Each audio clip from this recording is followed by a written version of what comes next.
Hello everyone, मैं करण कुमार आर्या स्वागत करता हूं आपका ब्रेन एक्सरसाइज चैनल पे। फ्रेंड्स, जैसे कि हमने स्ट्रेट लाइन खत्म कर ली थी, तो नाउ अब हम क्या कर रहे हैं और क्या कहते हैं, प्रिंसिपल ऑफ मैथमेटिकल इंडक्शन भी हमारा खत्म हो चुका है, कंप्लीट हो चुका है। तो now we going to study the conic section.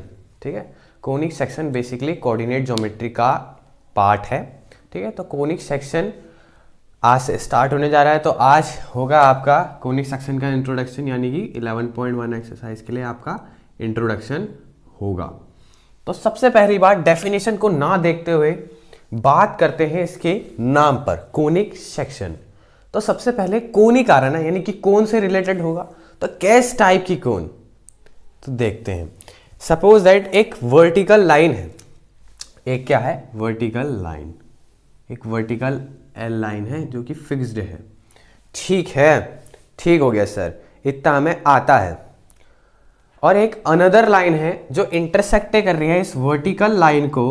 एक अनदर लाइन, सपोज दैट कोई ऐसे है, ऐसे नहीं बनाते हैं, ये थोड़ा ज़्यादा ही झुक गया है। ठीक है, कोई एक अनदर लाइन है दैट इज कॉल्ड एम, जो इस एल फिक्स्ड लाइन को वी पॉइंट पे काटती है और इंक्लाइंड होती है अल्फा एंगल पे। ठीक है, एक एल फिक्स्ड लाइन है जो वर्टिकल है, ठीक। एक अनदर लाइन है जिसका नाम है एम, ठीक है, जो एल लाइन को वी पॉइंट पे काटती है और एंगल बनाती है अल्फा। ठीक है, इतनी बात समझ में आई? कोई टेंशन नहीं है हमें। ठीक है, ठीक हो गया। अगर मैं कह रहा हूं, मैं इस M जो लाइन है इसको मैं रोटेट करा रहा हूं, ठीक है, रोटेट करा रहा हूं अराउंड दी L लाइन। मैंने इसको रोटेट कराया। सपोज दैट ये L लाइन है और ये कोई M लाइन है, मैं इसको रोटेट करा रहा हूं अराउंड दी L लाइन। और जो ये अल्फा बना हुआ एंगल, ये कांस्टेंट है। ठीक है, मैं इसको ऐसा ऊपर नीचे नहीं कर रहा हूं। ये अगर अल्फा एंगल जो ये बन रहा है, मैं इसको ऐसे ही घुमा रहा हूं। ठीक है, ऐसे ही घुमा रहा हूं। तो मैं अगर इसको घुमाऊंगा, घुमाया, ठीक है, ये अल्फा एंगल कांस्टेंट बना रहेगा। तो देखो ये कुछ ऐसा इमेज कुछ फॉर्म करेगा। ठीक है, नीचे से भी घूमेगा। ठीक है, कुछ ऐसा इमेज फॉर्म होगा इसमें। सॉरी फॉर दैट, मेरी ड्राइंग थोड़ी खराब है ना, तो कोऑपरेट करिएगा। अरे वाह, ठीक है। तो कुछ ऐसा इमेज फॉर्म होगा। ठीक है, तो ऐसे इमेज को क्या कहते हैं हम? ये होता है आपका डबल नैपे होलो कोन। डबल नैपे यानी कि ये हुआ इसका अपर नैप, अपर नैपे या अपर नैप, ठीक है, और ये हुआ इसका लोअर नैप या लोअर नैपे। ठीक है, कोई टेंशन नहीं। ये है आपका एंगल। ठीक है, क्या है आपका एंगल, कोई टेंशन नहीं है सर। और इसको आप क्या कहते हैं? डबल नैपे होलो कोन। ठीक है, क्योंकि खाली है। और जहां पर जो ये वी पॉइंट है ना, ये वी पॉइंट को आप क्या कहते हैं पता है? इसको कहते हैं वर्टेक्स। क्या कहते हैं? इसको कहते हैं हम वर्टेक्स। ठीक, और जो एल लाइन है इसको कहते हैं हम फिक्स्ड लाइन। कोई टेंशन की बात नहीं है सर। ठीक, और जो ये एम लाइन होती है ना, ये एम लाइन, ये क्या कर रही है? बेसिकली यही तो जनरेट कर रही है इस डबल नैपे कोन को। तो इसको हम क्या कहते हैं? जनरेटर। क्या कहते हैं? जनरेटर। कोई टेंशन नहीं है सर अभी तक के तो। ठीक है, कोई टेंशन नहीं है। समझ में आ रहा है? सब समझ में आएगा। ठीक है, और जो ये वर्टेक्स है इसका बेसिकली काम क्या है? इसका बेसिकली काम है, जो ये डबल नैपे कोन को है ना, जो डबल नैपे कोन बन रहा है, डबल नैपे होलो कोन या कोन कह लीजिए, जो ये वर्टेक्स का काम क्या है? इसको 2 इक्वल पार्ट में बांट देना, 2 इक्वल पार्ट्स में डिवाइड कर देना। देखो, एक ऊपर वाला पार्ट जिसको हम कह रहे हैं अपर नैपे, एक नीचे वाला पार्ट जिसको हम कह रहे हैं लोअर नैपे। ठीक है, तो ये तो था आपका क्या मोटा मोटा कि कैसे कोन बना। ठीक है, एक एल फिक्स्ड लाइन थी, एक अनदर लाइन थी एम, जो इंटरसेक्ट कर रही थी एल फिक्स्ड लाइन को एट पॉइंट पी और एंगल बना रही थी अल्फा। तो हमने जो एम पॉइंट है उसको अराउंड दी एल लाइन घुमाया। ठीक है, अल्फा को कांस्टेंट रख के, ठीक है, अल्फा को इधर उधर नहीं करा, इसको कांस्टेंट रख के हमने इसको घुमा दिया, ठीक है, घुमा दिया, तो क्या फॉर्म हुआ, एक डबल नैपे होलोकॉन फॉर्म हुआ। ठीक, अब हमने बात करी जो एम है ये जनरेट कर रहा है इस डबल नैपे होलोकॉन को, तो इसको हम कहते हैं जनरेटर। ये एल को क्या कहते हैं हम, इसको कहते हैं हम फिक्स्ड या फिर कोनिक, क्या कहते हैं इसको हम, इसको कह देते हैं हम एक्सिस ऑफ द कोन। क्या कहते हैं, axis of the cone, axis of the cone कहते हैं। ठीक, और ये V को कहते हैं वर्टेक्स। वर्टेक्स का काम क्या होता है, जो डबल नैपे होलोकॉन है उसको 2 इक्वल पार्ट में डिवाइड कर देना। अब जो ऊपर पार्ट है उसको कहते हैं हम अपर नैपे, जो लोअर पार्ट है उसको कहते हैं हम लोअर नैपे। ठीक है, इतना करिए आप स्क्रीनशॉट। ठीक है, इसके बाद करते हैं हम कोनिक सेक्शन पे।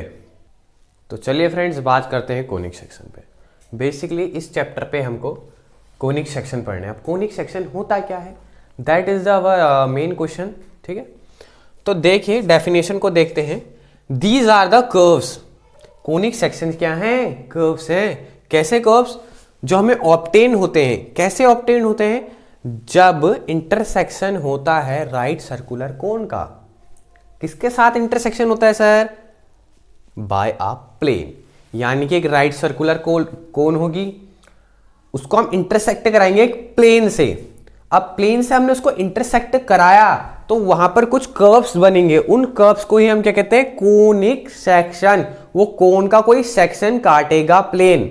ठीक है, तो उसको कहेंगे हम क्या, conic section. There are 4 types of conic section in class 11th, circle, ellipse, hyperbola और पैराबोला। ठीक है, यही हमें पढ़ने 11.1 में बेसिकली हमें सर्कल पढ़ना है।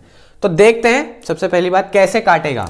ठीक है, ये एल कोई फिक्स्ड लाइन, ठीक, and suppose that this is M, that is generator, और ये घुमाया इसने, यहां से भी घुमाया घुमाया घुमाया। ठीक, अब मैं क्या कह रहा हूं, मैंने कहा कोई एक प्लेन लेके आओ। Suppose that this is a plane, suppose that this is the plane. ये क्या है, प्लेन है। ठीक हो गया। अब देखो कोनिक सेक्शन क्या होता है, फिर से डेफिनेशन को पढ़ो। Conic section are the curves obtain by intersection of a right circular cone by a plane. जब हम प्लेन को इसमें इंटरसेक्ट कराएंगे इस कोन पर डिफरेंट पोजीशंस पे। ठीक है, डिफरेंट पोजीशन पे, ये अल्फा होता है। ठीक है, डिफरेंट पोजीशन पे जब हम इस प्लेन को इस कोनिक, जो ये कोन बन रहा है राइट सर्कुलर कोन पे इंटरसेक्ट कराएंगे, जो हमें कर्व्स ऑब्टेन होंगे उन्हें ही हम कोनिक सेक्शन कहते हैं। सबसे पहली बात हमें सर्कल का पढ़ना है। तो सर्कल की कंडीशन क्या होती है, सर्कल की कंडीशन ये होती है, जब हम क्या करें, जब हम कुछ यूं करें, ये कोई प्लेन है, ठीक है, ये कोई क्या है, प्लेन है। अब प्लेन ने जो एंगल बनाया है विथ एल यानी एक्सिस ऑफ कोन के साथ, वो बनाया है कितना, वो बनाया आपका 90 डिग्री, जिसे हम क्या देते हैं क्या बीटा, सॉरी फॉर दैट। प्लेन ने इसको 3D में समझना, ठीक है, जैसे कि सपोज दैट ये कोन है, दैट इज द कोन। अब मैंने एक प्लेन लेके आया, मैंने ये डाला, सपोज दैट, रुक जाइए मैं आपको एक चीज से समझाता हूं। चलिए फ्रेंड्स, ठीक है, तो मैंने क्या कहा, दिस इज द कोन, ठीक है, ये कोन है। अब ये कोन है तो मैंने एक प्लेन डाल दिया, ठीक है, ये कोन पे मैंने क्या डाल दिया, प्लेन। सपोज दैट ये कोन ऐसा था, ऐसा प्लेन सीधा है, मान लो अभी सीधा नहीं दिख रहा होगा, ये मैंने कोन डाल दिया। तो देखो ये 3D है, ठीक है, ये मतलब ये ऐसा नहीं घुसा है, ये सीधा घुसा है, सीधा सीधा, ठीक है, 3D में इसको इमेजिन करो आप। तो जो ये बीटा है, क्या है बीटा, बीटा इज बेसिकली जो प्लेन ने इस एल लाइन यानी कि जो एक्सिस ऑफ अ कोन के साथ बीटा एंगल बनाया है, और वो जो बीटा है वो क्या है आपका 90 डिग्री है, क्या है 90 डिग्री। तो देखो ये जो प्लेन जो इस कोन का जो पार्ट खा लेगा वो बेसिकली क्या होता पता आपको, सर्कल। रुक जाइए, इतना पार्ट गया ना इस कोन का, इस प्लेन ने इस कोन का ये पार्ट निकाल दिया। तो बेसिकली अगर हम इसको ड्रॉ करेंगे तो that is the what, circle, circle. तो देखो अब डेफिनेशन पढ़ो, these are the curves obtain by intersection of a right circular cone by a plane. तो प्लेन ने राइट सर्कुलर कोन को जब हमने बीटा 90 डिग्री पर रखा, डिफरेंट डिफरेंट कंडीशन पर रखेंगे, अभी हमने बीटा 90 डिग्री पर रखा, तो जो हमें कोनिक सेक्शन जो हमें ऑब्टेन हुआ वो क्या ऑब्टेन हुआ, सर्कल सर, सर्कल। यानी कि जब प्लेन एक्सिस ऑफ कोन के साथ 90 डिग्री बनाता है, यानी कि बीटा जब 90 डिग्री होगा तो हमें कोनिक सेक्शन कौन सा मिलने वाला है, सर्कल मिलने वाला है सर, क्योंकि जो ये प्लेन इमेज फॉर्म करेगा वो कोई सर्कल होगा। ठीक है, तो that is the our first conic section which is what, circle. ठीक है, आया मजा? तो करिए इसका स्क्रीनशॉट, करते हैं डिफरेंट डिफरेंट कंडीशंस पे बात, और फिर लास्ट पे बात करेंगे अपने सर्कल पर ही। ठीक है, तो चलिए फ्रेंड्स अब बात करते हैं दूसरे कोनिक सेक्शन पे। तो वही बेसिकली क्या होता है, एक एल फिक्स्ड लाइन है, ये M line which is our what, generator, ये जनरेट किया इसने circular cone, right circular cone which is basically, ठीक है। तो ये वी वर्टेक्स, ये अल्फा का एंगल बना। अब जो प्लेन है, प्लेन को मैं कुछ इस तरीके से डाल रहा हूं, जो प्लेन है मैं उसको इस तरीके से डाल रहा हूं कि वो अल्फा से बड़ा हो, क्या हो, अल्फा से बड़ा हो, ठीक है, लेकिन 90 से छोटा हो। तो कैसे डालना पड़ेगा हमें प्लेन, हमें कुछ ऐसा डालना पड़ेगा, suppose that is the plane. तो ये बनाया कुछ उसने बीटा एंगल, देखो यहां पर होता ना 90, तो 90 से कुछ कम है लेकिन अल्फा से बड़ा है, अल्फा से क्या है, बड़ा। अल्फा के बराबर कब होगा, जब इस लाइन की कोई पैरेलल लाइन आएगी तब अल्फा के बराबर होगा, क्योंकि कॉरेस्पॉन्डिंग एंगल की प्रॉपर्टी लगेगी ना, लेकिन यहां पर कोई कॉरेस्पॉन्डिंग एंगल की प्रॉपर्टी नहीं लग रही है। यानी कि जो प्लेन का एंगल है विथ एक्सिस ऑफ अ कोन, इस इज व्हाट बेसिकली, इस is beta is greater than alpha but less than 90। तो जब ऐसा होगा तो हमें कोन पे जो इमेज फॉर्म हो रही है वो कुछ ऐसी फॉर्म होगी, ऐसी फॉर्म होगी। आप कह रहे हो सर ये तो सर्कल है, नहीं बेटा ये सर्कल नहीं है, that is not a circle, that is our ellipse, that is our what, ellipse, that is ellipse. इसे क्या कहते हैं हम, इसे हम क्या कहते हैं, इलिप्स, इलिप्स। कोई टेंशन, कोई टेंशन नहीं, ठीक है। तो बेसिकली क्या कहा मैंने, जब हम प्लेन को का जो एंगल है विथ एक्सिस ऑफ अ कोन, उसकी कंडीशन जब हम ये रखेंगे तो हमें जो कोनिक सेक्शन प्रोवाइड होने वाला है, या जो हमें कर्व्स प्रोवाइड होने वाला है वो कुछ इलिप्स होगा। और ये क्या है हमारा second number of conic section. Conic section is what, is nothing, it is what, the curves obtain by intersection of a right circular cone by a plane. Plane को जब हमने इंटरसेक्ट कराया राइट सर्कुलर कोन पे, जो हमको curves obtain हुआ, जो हमें कर्व्स ऑब्टेन हुआ वो ही हमारा कोनिक सेक्शन होता है। तो अभी हमें कौन सा कर्व ऑब्टेन हुआ है, अभी हमें इलिप्स ऑब्टेन हुआ है, ठीक है। तो इसकी कंडीशन क्या है, जब बीटा अल्फा से बड़ा होगा और 90 से छोटा होगा तो अब हमें क्या मिलता है, हमें इलिप्स मिलता है सर, हमें इलिप्स मिलता है। तो करिए इसका स्क्रीनशॉट, करते हैं third number of conic section पे बात करते हैं अब नेक्स्ट नंबर के कोनिक सेक्शन पे। तो वही डायग्राम बार बार बनाएंगे sir, L that is our M, and ये जनरेट करेगा ना सर, कर दिया बेटे, कर दिया, ठीक है, ठीक हो गया सर। रुक जाओ साहब, रुक जाओ, इसको दोनों को काटो, नीचे से बड़ा है,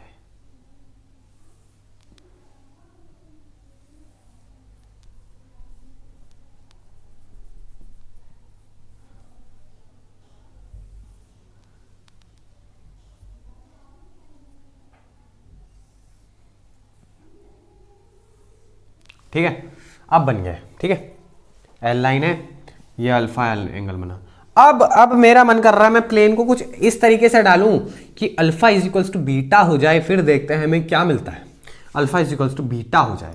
तो ऐसा डालेंगे तो कैसा हमें प्लेन डालना पड़ेगा, जब ये कंडीशन है तो हमें कुछ ये जो लाइन है इसके पैरेलल डालना पड़ेगा।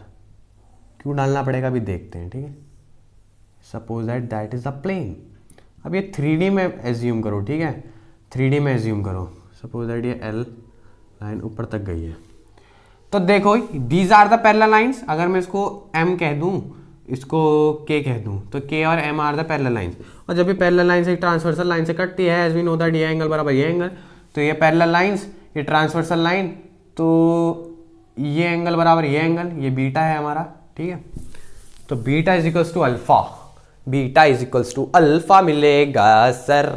तो क्या कोनिक सेक्शन प्रोवाइड होगा? ये देखो कुछ ऐसी इमेज प्रोवाइड होगी हमें, ये ऐसी कुछ इमेज प्रोवाइड होगी ना।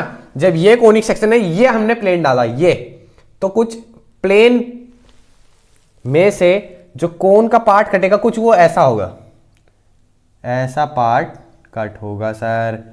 तो दैट इज अगर मैं यहां पर बनाऊं इसको, तो कुछ ऐसा पार्ट होगा। इसको ही तो हम कहते हैं क्या? इसको ही तो हम कहते हैं पैराबोला। पैराबोला मैं नहीं बोला, पैराबोला।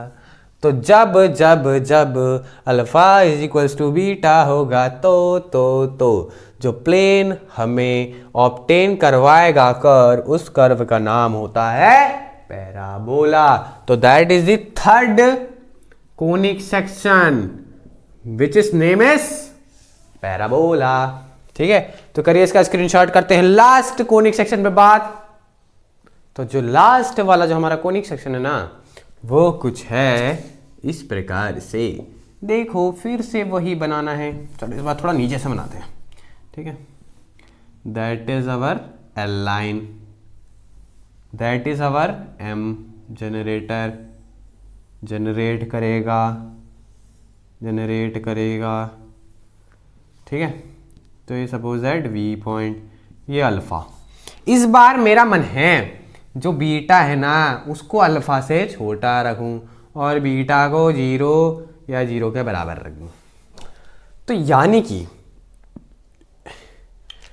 यहां पर जब ऐसा रखा था, ऐसे पहले वाले में, तो alpha is equals to beta था। अब मेरे को बीटा को कम करना है, तो मेरे को जो प्लेन है उसको ऐसा करना पड़ेगा, ऐसे से कुछ ऐसा करना पड़ेगा, तभी तो L लाइन जो एक्सिस ऑफ अ कोन है उससे वो अल्फा से कम एंगल बनाएगा ना।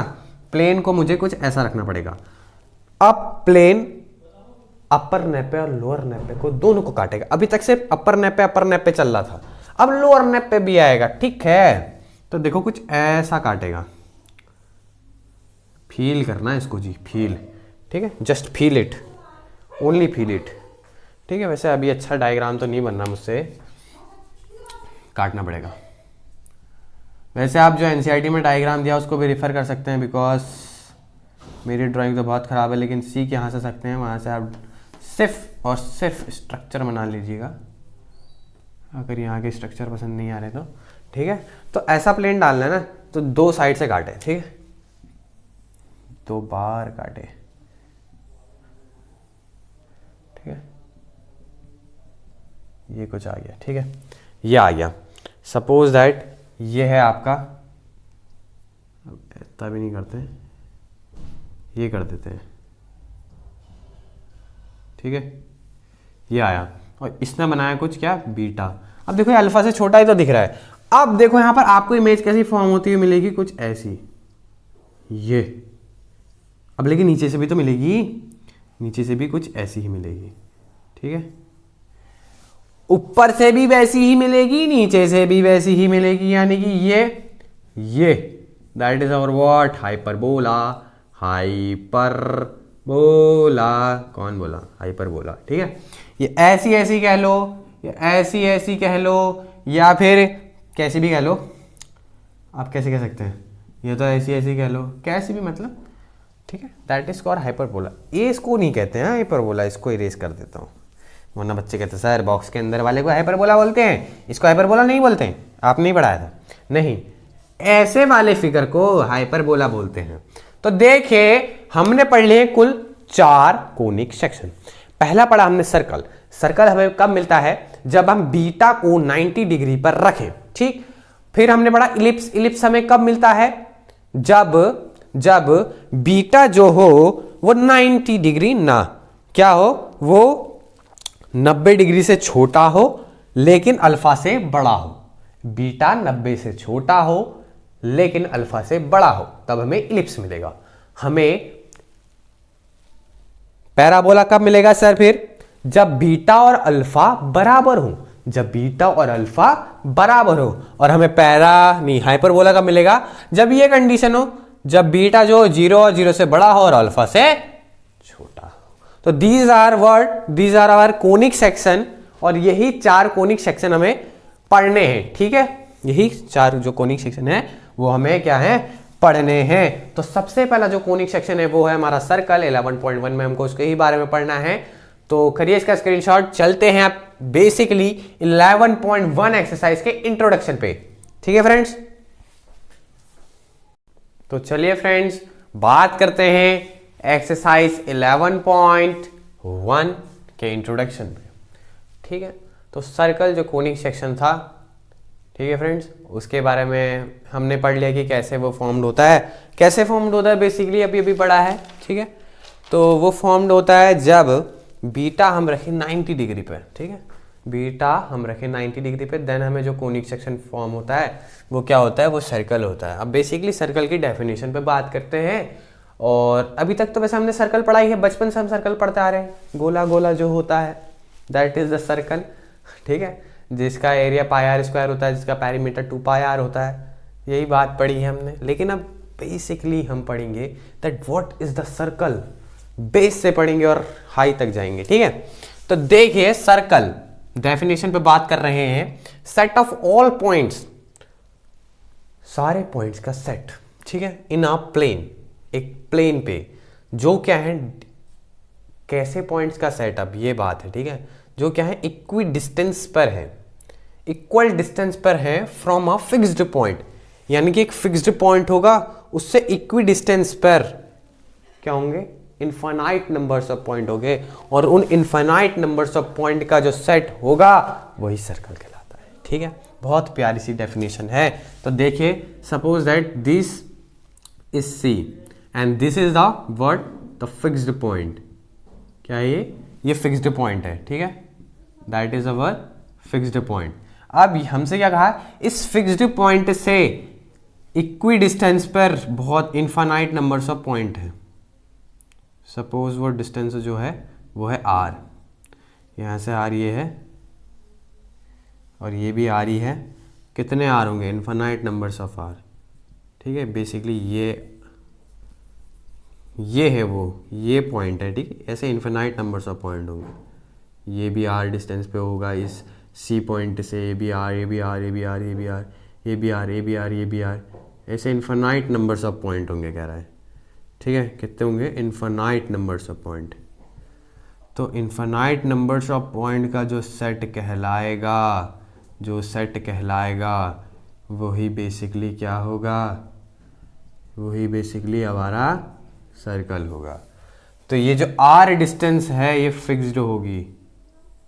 ये क्या होगी? हमारी फिक्स्ड। अब ये सर्कल बनेगा कि नहीं बनेगा आई डोंट नो, बट आपको फील आ जाना चाहिए।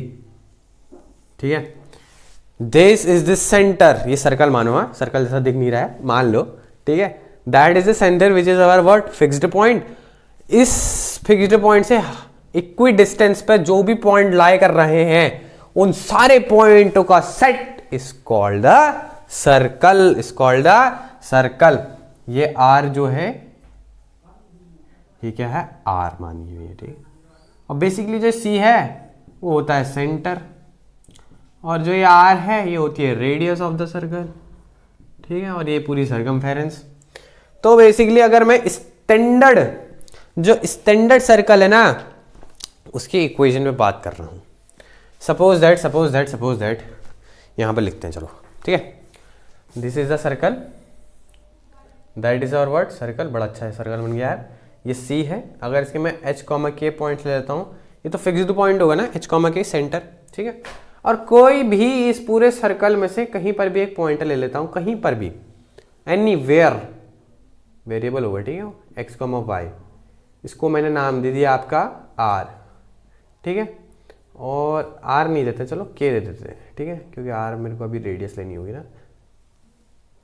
के भी नहीं दे सकते, के तो यहाँ पर है, इसको क्या नाम दूँ, जी नाम दे दो, चलो जी नाम दे दिया, ठीक है। और सेंटर से सरकमफेरेंस तक की दूरी को कहते हैं हम रेडियस, ठीक। तो इस सर्कल की जो इक्वेशन बनेगी वो कुछ ऐसी बनती है। वो कैसी बनती है सर? वो कुछ ऐसी बनती है कि आर का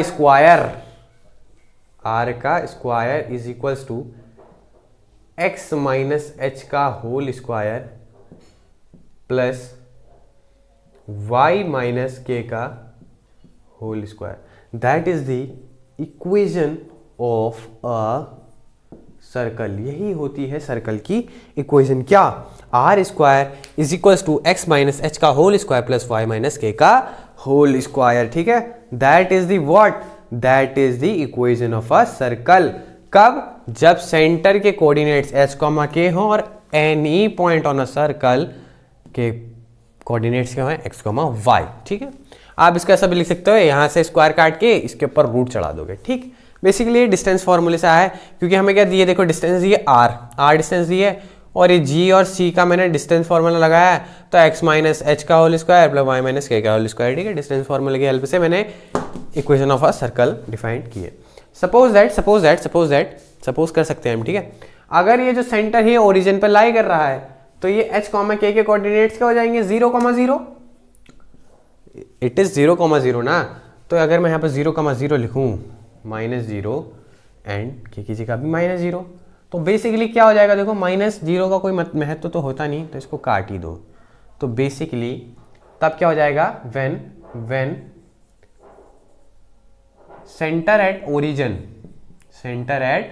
ओरिजिन पे होगा, then equation of a circle क्या बनेगी? तब क्या बन जाएगी? बोलो।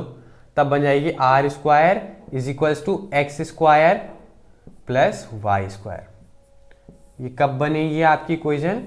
जब सेंटर कब हो? ओरिजिन पे हो। जब सेंटर कहाँ हो? ओरिजिन पे हो। ये तब की क्या है? इक्वेशन है, ठीक है फ्रेंड्स। तो यही था बेसिकली इंट्रोडक्शन। एक कर लेते हैं क्वेश्चन, ठीक है। एग्जाम्पल नंबर 1, ठीक है। एग्जाम्पल नंबर 1 क्या कह रहा है? ये मेरी एनसीईआरटी की बुक है। एग्जाम्पल नंबर 1 कह रहा है कि find an equation of a circle with centre at 0,0 and radius r, ठीक है। 0,0 क्या है? सेंटर है, ठीक है, और रेडियस आपको दी गई है r, रेडियस r ही दी गई है। तो इसका क्या है? यही है आंसर, ठीक है। इसका आंसर क्या है? बेसिकली यही तो है, r का स्क्वायर x का स्क्वायर प्लस y का स्क्वायर, क्योंकि वो तो सेंटर पे है। सेंटर के लिए इक्वेशन यही होती है, x और y दिए नहीं है और r की जगह r स्क्वायर दिया, तो यही है इसका आंसर, ठीक है। एग्जाम्पल नंबर 2 कर लेते हैं, वो है थोड़ा, उससे आपको थोड़ा आइडिया आ जाएगा।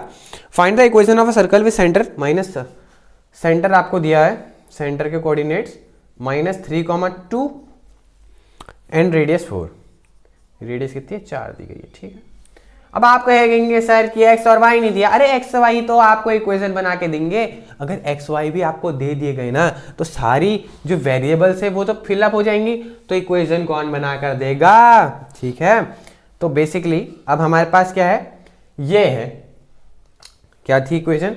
कि आर का square is equal to x minus h का whole square plus y minus k का होल स्क्वायर, यही तो थी, ठीक है। तो आर कितना दिया है? 4 का स्क्वायर 16, एक्स माइनस एच कितना दिया है? देखो माइनस का 3 ना, तो प्लस का 3 ले लेंगे, क्योंकि minus minus it is what? Basically plus, ठीक है। तो एक्स प्लस 3 का whole square plus y minus 2 का होल स्क्वायर। क्या आपको स्क्रीन में अवेलेबल है? इतना ही हो रहा है ना, इसके बाद नहीं हो रहा है, ठीक है। तो मैं इसको इरेज कर लेता हूं, ये नोट कर लिया होगा जहां तक आपने, तो इसको यहाँ ले जाते हैं, ठीक है। तो इसको a प्लस बी का होल स्क्वायर लगाओ, x प्लस 3 का होल स्क्वायर क्या हो जाएगा? एक्स स्क्वायर प्लस 3 का स्क्वायर यानी कि 9 प्लस 2x इंटू वाई यानी कि प्लस 6x, ठीक है। इसको भी इरेज कर देते हैं, नोट कर लिया होगा यहाँ तक है आपने। फिर y माइनस 3 का होल स्क्वायर खोल लो, y स्क्वायर 4, ठीक, माइनस 4y, ठीक है। तो 16 एक्स स्क्वायर जोड़ दो, कितना जाएगा 13 और plus 6x plus y square minus 4y।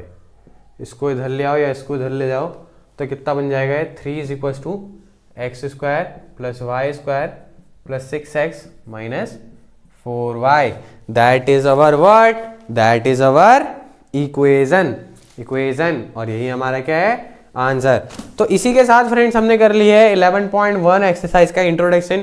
यदि वीडियो पसंद आए तो लाइक शेयर सब्सक्राइब करना ना भूलिएगा। और हाँ, जल्द से जल्द मैं 11.1 एक्सरसाइज का इंट्रोडक्शन भी नहीं सॉल्यूशन भी डाल दूंगा। तो तब तक के लिए इस वीडियो को देखें, समझें। अगर कुछ ना आ रहा हो तो कमेंट सेक्शन में जरूर बताइएगा।